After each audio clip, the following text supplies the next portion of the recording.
전도서 11장 말씀입니다. 전도서는 계속 그 주제가 해 아래의 삶은 헛된 것이고 그 해 위에 계신 하나님을 경외하는 삶이 의미가 있다, 보람이 있는 일이다. 이것을 계속 강조하고 있는 것이죠. 그런 큰 흐름 속에서 11장도 우리가 이해를 해야 하겠습니다.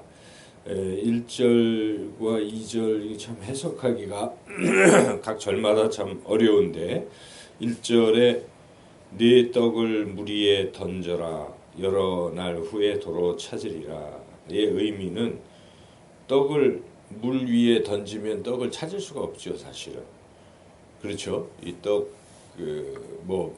바닷 속에 떡을 던져 놓으면 찾기가 어려울 것입니다. 그러나 그렇게 이게 미래에 대해서 불확실한 그런 것일지라도 결국은 도로 찾게 된다는 그런 의미에서 여하튼 행하라 이제 이런 의미인데요. 여기서 이제 행하라 하는 것은 이 2절과 연결시켜 볼 때 나눠주는 이제 구제에 관련이 있다라고 볼 수가 있습니다. 2절은 7에게나 8에게나 나누어 줄지어다. 무슨 재앙이 땅에 임할는지 네가 알지 못함이니라. 이렇게 여러 사람들에게 나누라 이런 삶이죠. 떡을 던지는 것도 나누는 것이죠. 사실 당장에 뭘 나눠줘서 자기에게 산술적으로 계산해 보면 이익되는 게 없잖아요. 이렇게 나눠주는데 손해 보는 거죠. 산술로 계산해 보면. 그러나 일단 떡을 물 위에 던지는 것, 또 나눠주는 것 이런 일들을 하라 지금 이런 말씀입니다. 그것이 어떤 결과로 당장 눈앞에는 이익으로 돌아오지 않을지라도 그 일을 행하라. 이 일은 결국 하나님이 기뻐하시는 그런 일이죠. 선행이라고 요약할 수 있겠습니다. 그래서 1, 2절에서 이 선행을 자꾸 베풀어라. 이제 하나님과 관련해서 하나님을 위해서 하나님께서 기뻐하시는 구제라든지 이런 선행을 이 땅에서 행하는 그런 삶이 지혜로운 삶이다. 이제 그런 말씀입니다.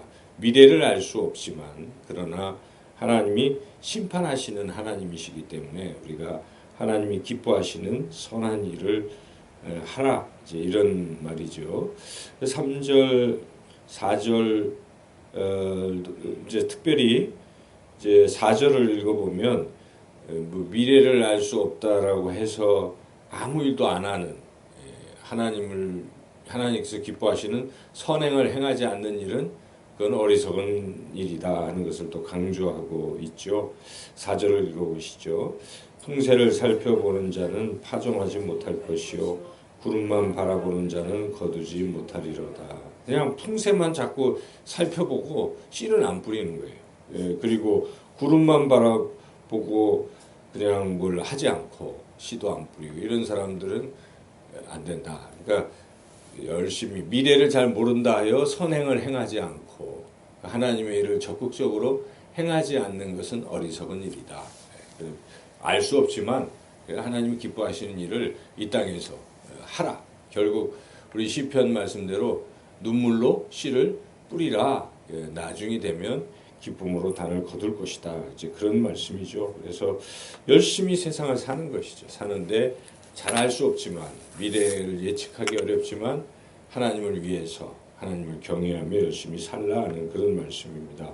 6절도 그런 맥락에서 이해할 수가 있습니다. 6절 읽어보시죠. 너는 아침에 씨를 뿌리고 저녁에도 손을 넣지 말라.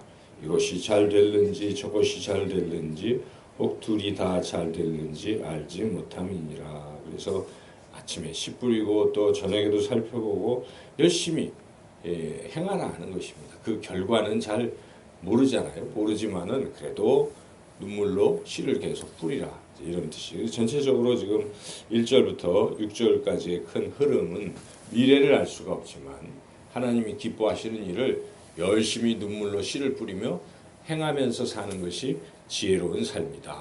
알 수 없다. 아무 일도 안 하고 손 놓고 사는 것은 참 어리석은 일이다 하는 그런 것을 말씀하고 있습니다. 7절, 8절도 이 하나님이 주신 것들을 우리가 즐겁게 기쁨으로 또 살아가라. 예, 그런 것이죠. 그래서 빛은 실로 아름다운 것이라 하나님이 주신 빛이 아니겠습니까? 그래서 눈으로 해를 보는 것 즐거운 일이다.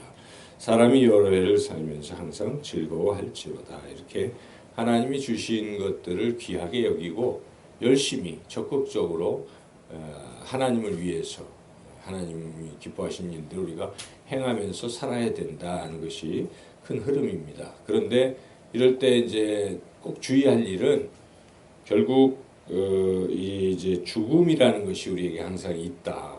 종말이 있다는 종말의식도 가지고 살라는 것을 이제 8절부터 10절까지 계속 말씀하고 있죠. 그렇게 열심히 살지만 항상 이 세상이 다는 아니다.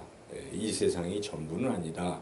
이건 나그네와 같은 것이다. 소풍과 같은 삶이다 하는 생각을 의식을 꼭 하라. 특히 젊은이들은 자칫 잘못하면 현재 젊음이 좋으니까 이게 다인 줄 알고 이 죽음이라는 최종적인 것을 생각하지 않고 또 결정하고 행할 수가 있죠. 그것에 대한 경고라고 또 볼 수가 있는데 그래서 8절 이렇게 잘 해라. 그러나 이런 일들이 또 다가오니까 주의해라. 9절 한번 읽어볼까요?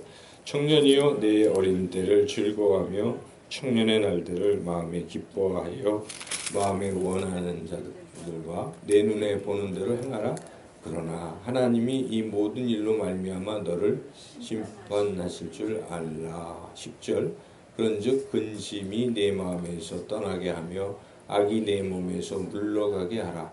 어릴 때와 검은 머리의 시절이 다 헛되니라. 예, 그래서 뭐 헛되다는 말에서 좀 염세적으로 느껴지긴 하지만 이것은 이제 강조하는 바가 지금 좋다고 해서 그게 다라고 생각하지는 말라 이런 그 뜻이죠. 미래에 최종적으로 하나님의 심판이 있다. 그러므로 현재의 삶을 어떻게 살아야 되느냐를 교훈하고 있는 것인데 현재의 삶은 주신 것을 주신 분복에 감사하고 즐겁게 근심 없이 또 열심히 살되 악을 행하는 것이 아니라 선을 행하면서 하나님을 기쁘시게 하면서 하나님이 살아계신 것을 믿고 하나님을 경외하며 이 땅에서 치열하게 열심히 씨를 뿌리며 눈물로 씨를 뿌리며 그렇게 살라 하는 것입니다. 그러면 하나님께서 최후의 또 좋은 결과로 또 그렇게 하실 것이다 하는 것 이것이 오늘 하나님께서 우리에게 주시는 말씀입니다. 오늘 하루도 열심히 이 땅에 씨를 뿌리며 그렇게 또 살아가시기를 하나님을 경외하고 이웃들에게 선을 행하며 살아가시는 여러분이 되시기를 주님의 이름으로 축원합니다.